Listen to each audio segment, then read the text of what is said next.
Ya bafowethu, nina la emhlabeni sometimes niyabhoreka. Uzwe umuntu ethi, "Musa ukhuluma nabantu abadala umile, ungababukela abanye abantu phansi." Kusho the very same person esazohamba phekwakhe.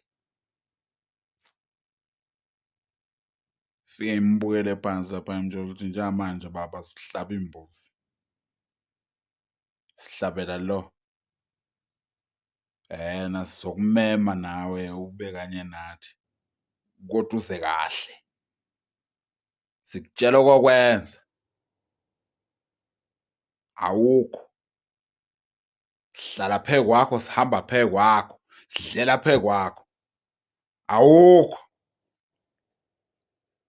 Noma ungamhlonipha kanjani umuntu, okusalayo usazohamba phekwakhe.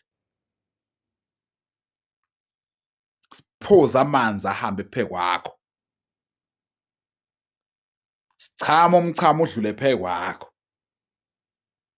Ayikho into esizoyenza, indalo, imvelo.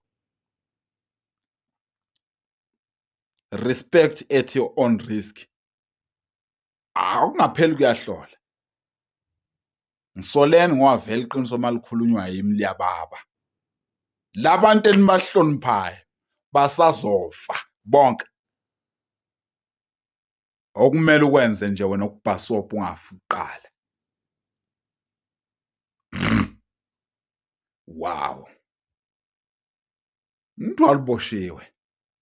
Siyahamba sonke. Hayi ukuthi kanjani kanjani. Nami ngisazohamba.